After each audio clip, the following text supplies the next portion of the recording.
اعوذ باللہ من الشیطان الرجیم بسم اللہ الرحمن الرحیم اللہم صلی علی سیدنا محمد معدن الجود والکرم وآلہ وسلم۔ سامعین و ناظرین اکرام، السلام علیکم ورحمۃ اللہ وبرکاتہ۔ آج کا ہمارا موضوع یہ ہے کہ جنت اور دوزخ کیا ہے۔ کتنے اچھے موضوعات ہیں نا۔ لیکن جنت اور دوزخ جو ہے یہ بنے گی آپ کے اعمال سے، آپ کی نیت سے۔ جنت آخرت میں کچھ بھی نہیں ہے، آپ نے یہاں سے اپنی جنت بھی لے جانی ہے یا آپ نے دوزخ لے جانی ہے، دونوں اکٹھی نہیں جا سکتی۔ جیسا کہ آپ دنیا میں دعا مانگتے ہیں نا کہ مجھے دنیا میں بھی اچھا دے اور آخرت میں بھی اچھا دے، ایسا نہیں ہو سکتا۔ آپ نے ایک تو یہ ہے کہ جنت اور دوزخ آپ نے اپنے ساتھ یہاں لے جانی ہے۔ ایک بات بالکل نوٹ کر لی، وہ شاعر نے کیسے شعر کیا ہے کہ عمل سے زندگی بنتی ہے، جنت بھی جہنم بھی یہ خاکی اپنی فطرت میں، نہ نوری ہے نہ ناری ہے۔ تو یہاں سے جنت جو ہے آپ نے یہاں سے لے جانی ہے اور دوزخ بھی آپ نے یہیں سے لے جانی ہے، یعنی یہاں ساری بکنگ وغیرہ، ٹکٹ، ویزا، سب کچھ آپ نے یہاں سے کرنا ہے۔ جنت کا ویزا لگوانا ہے پکا تو آپ نے نیت بنانی ہوگی۔ یہ ایک بات نوٹ کر لیں کہ بغیر نیت کے آپ جنت میں جا ہی نہیں سکتی۔ آپ جنت جانے کی پہلے نیت بنائیں، یہاں پہ دنیا میں ابھی اسی وقت، اور پھر جب آپ نے نیت بنا لی تو پھر اس کا راستہ رہ گیا کہ راستہ کیا ہے۔ اس کا راستہ جو ہے صراط مستقیم ہے۔ جنت کا راستہ، اللہ کا راستہ صراط مستقیم ہے۔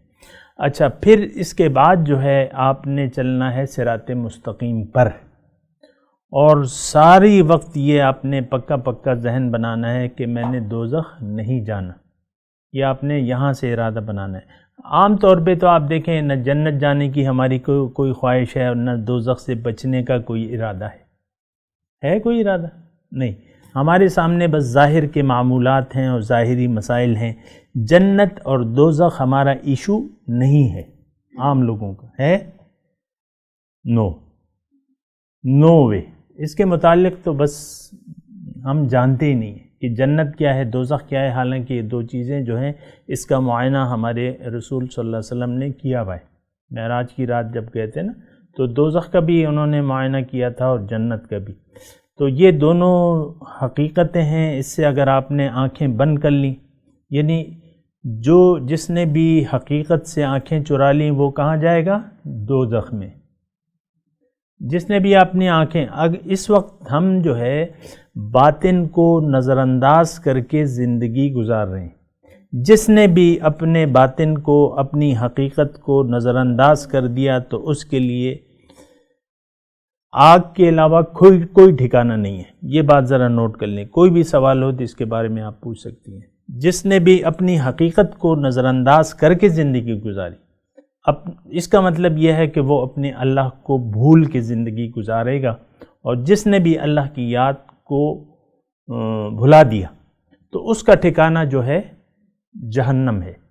اس بارے میں ایک آیت بھی میں آپ کو سنا دوں کہ اللہ تعالیٰ نے قرآن مجید میں فرمایا ہے کہ وَلَا تَكُونُوا كَالَّذِينَ نَسُوا اللَّهَ فَأَنسَاهُمْ أَنفُسَهُمْ أُولَئِكَ هُمُ الْخَاسِرُونَ۔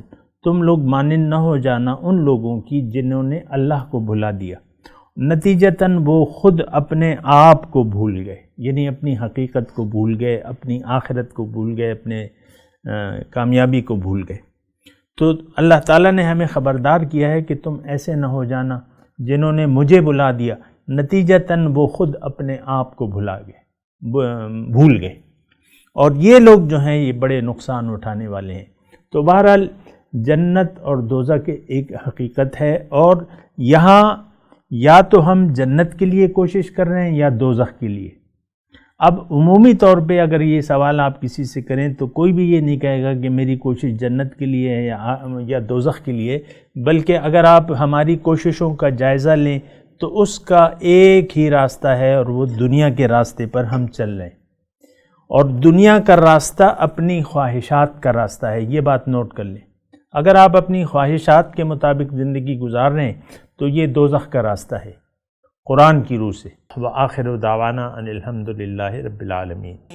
مولاي صل وسلم دائما ابدا على حبيبك خير الخلق كلهم